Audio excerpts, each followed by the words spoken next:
Yo, it's been a minute. Well, it hasn't been that long. It's been like, what, 2 weeks? But 2 weeks is a little longer than I would have liked, between uploads and everything. But I kind of had no choice in this point because I got sick, lost my voice, couldn't upload the entire time. But first thing I thought of as soon as I got my voice back and everything was putting this next video out.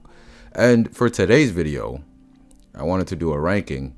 I know we're an egghead and everything, but still, there's a lot of content to be juiced out of from Wano and Onigashima and everything. And I wanted to talk about the top 10 strongest attacks on Onigashima. And I had a hard time putting this together because there's so many factors. You know what? Let me not spoil too much. We'll get into the list and you guys can give me your thoughts afterward. I will say, though, the last 3 to 5 attacks, I probably spent 2-3 days trying to think over it, like what order, what's stronger than which. What advantages this attack have over this one.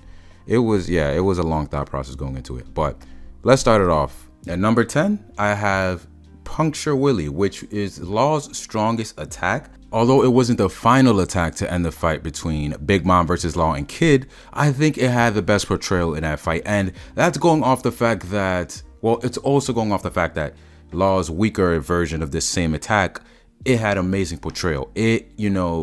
And Big Mom even remarked on it herself and how it damaged her insides because of the shockwaves that were sent throughout her body, the broken bones and everything. I do feel like people tend to downplay Kid and his attacks because they're not that flashy. But at the same time, in this particular fight, I think that Law may have had the strongest attack at the time. Now, who knows? Like Dan Punk, for example, may have gotten stronger after the raid, but that's besides the point right now. We're talking about attacks during the raid, and I think all things considered, between the two, I think the strongest attack was Puncture Willy. I'm not even sure if that's how you pronounce it and everything, but we're just gonna go with that pronunciation for this video because I don't know, it just sounds right. At number 9, we have Conqueror of the Three Worlds Ragnaroku, which is Kaido's first, I wouldn't say first, but it's probably one of the stronger hybrid attacks that he used soon after going hybrid. And we saw that this attack was so strong that it knocked Luffy unconscious. And at this point, you would have thought that Luffy was done with the whole thing with being wide-eyed and everything, especially after what happened in Curry. But Kaido exceeded expectations for, I think it was chapter 1010 or 1009 leading into 1010, and he just knocked Luffy out cold. So this attack was a much stronger version of his Baguas, or his initial Bagua. So I think it definitely deserves to be number 9 on this list. And then at number 8, we have another Ragnaroku, but this one is the lightning hammered Ragnaroku. This is when we start getting into Kaido's drunk modes. And of course, as we can see throughout the fight with Luffy, his drunk forms are much stronger. And it's not just because he's drunk, it's because you can see his body changes, his muscles are bigger, his eyes, they start to have that kind of awakening, twirl to them, his eyebrows and everything, and his eyeballs. There's just a completely different Kaido once he's in his drunken mode. And so his attacks are stronger. And Luffy even remarked his haki is getting stronger the drunker he got. So of course there was more power behind these attacks. And now at number 7, I have the Thunder Bellow Bagua, which is the attack that Kaido used when he, I don't know if I want to say killed Luffy, because Luffy did look pretty dead when he used it. But this was the attack that he used when the CP0 agent came and held back Luffy and allowed Kaido to attack him and knock him clean. And it was at that point that people again thought Luffy was dead and that his voice had disappeared and everything. And I think, to knock Luffy out at that point when his endurance had increased so much throughout the fight, I think this attack deserves to be number 7 on this list. And then immediately following it after that is Luffy's strongest Gear 4 attack before his Gear 5 awakening. And that's Supreme King Kong Gun, which is the Conqueror's Coda version of King Kong Gun.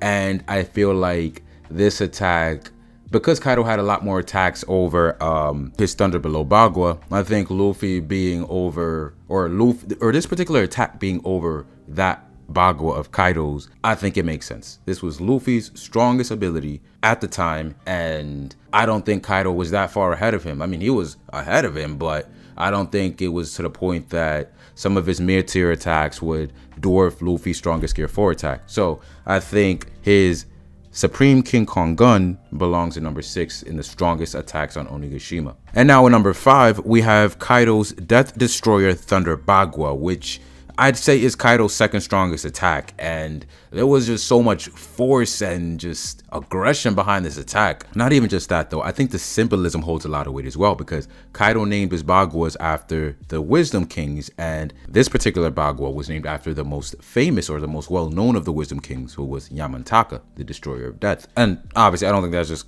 coincidence or anything. I think that translates into how powerful this attack is in the grand scheme of things. And now number 4, I think this is where things might get a little bit controversial, because I don't think too many people would agree with me here. But at number 4, I have Zoro's strongest Conqueror's coded attack that we have seen on panel, and that's Dragon Damnation.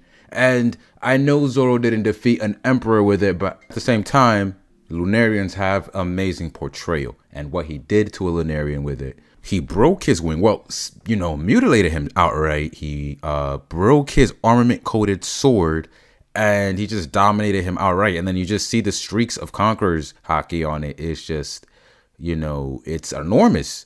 And on top of that, it's like he wasn't holding back at this point. The sword was exuding so much haki, it was to the point that he thought he might die from it if he let the fight go on for too long. So taking this into account, I think it's a lot stronger than it would have been had he not been using Enma, because this was a level of haki output that he was just not used to. His body was just not used to putting out this much of his own willpower. I understand the argument is usually that Zoro is just not good at using Conqueror's haki. No, I don't think Zoro was bad at using Conqueror's haki. I think it was just using so much of it that it was affecting him in this way. All that considered, I think Dragon Damnation as an attack deserves to be number 4 on this list of the strongest attacks on Onigashima. And now we're getting into the top 3, and this was the point where I just did not know what to think. I was, you know, stuck on this for so long. I even did polls on Twitter trying to get other people's thoughts to see if, you know, that can help me make a decision on what order these 3 should be in, and which was stronger than which, and what advantages there were through these various attacks. And what I came down to after all this, you know, brainstorming and thought processing and all this, is probably an order that most people won't agree with. But at number 3, I have Kaido's Rising Dragon Flame Bagua. And of course, it goes without question that this is Kaido's strongest attack. And of course, it surpasses even Death Destroyer Thunder Bagua. It was so massive and so potent to the point that it was burning off the skull of Onigashima, and Luffy couldn't even touch it, because if he did, he would be evaporated. So that just shows how vital Luffy's Ryo training was for him to defeat Kaido in his final fight, because he needed every ability that he had learned to take down Kaido at this point, at the point that he was using his strongest ability, or the strongest ability that we knew, which is Rising Dragon Flame Bagua. At number 2, I have Luffy's final attack and the final named attack in the raid on Onigashima, which is Bajrang Gun. And of course, I know a lot of people will want this to be number 1, and for the longest I thought that this should absolutely be number 1. It's the final attack of the raid. You know, it's Luffy's island-sized Conqueror's coated fist, the one that essentially killed Kaido, sent him into the pit of lava, broke his horn, you know, did all that good stuff. And truth be told, I do think it's the single greatest Conqueror's haki feat in the series that we have seen thus far as one coming from an individual combatant, because I don't think anybody else by themselves has a better attack than this, or rather has shown a better attack than this, because I do believe other combatants have stronger abilities or better Conqueror's attacks in this, but Luffy has shown the best one on panel on an individual basis, which, you know, I want to emphasize, this is individually. So it goes without saying, number 1 is an attack that was not on an individual basis. It is the combined Emperor attack between Big Mom and Kaido, which is Hakai, or Ocean Sovereignty, as some translations would call it. But I much prefer Hakai, straight to the point. It sounds better. It's just a better name for the attack. And obviously, ultimately, I thought that it was between Bajrang Gun and Hakai, and 90% of the time I was saying Bajrang Gun is just outright stronger. All the thematic elements to it, the sheer size of the attack, and it just looked like a cleaner attack. But at the same time, once I saw that the poll, it wasn't leaning heavily in the favor of Bajrang Gun, I started to think about it a little more, and I heard some arguments for Hakai, and those arguments kind of swayed me. You know, the main thing is the fact that this is an attack from 2 emperors, although they are not going at their very strongest, the fact that it's two people at this level, and it's not like they were playing around necessarily. They put effort into this attack. They could have put way more effort and it would have just been a way stronger attack than anyone can even perceive. But I think that the effort they put into this attack on its own was enough to the point that it would be the strongest attack on the Onigashima raid. And I feel like a few other factors might go into this as well, like the sheer speed of the attack. It was so fast that they couldn't even react. And it took Zoro sacrificing his body to be able to stop it.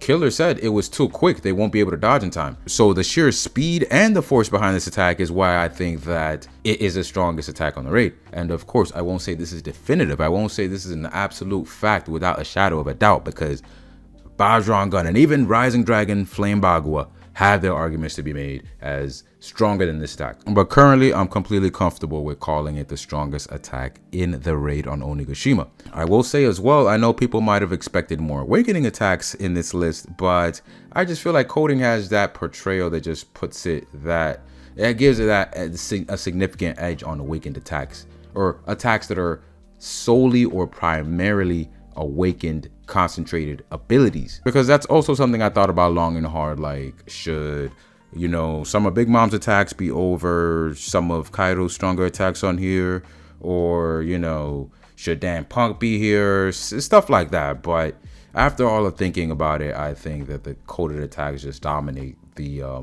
list of attacks on Onigashima in terms of strength and everything. But of course, tell me what you think. What do you think are the top 10 strongest attacks on Onigashima? What do you think is number 1? Give me your top 10 list down below, but also don't forget to like the video, subscribe to the channel, and hit the bell for more videos just like this.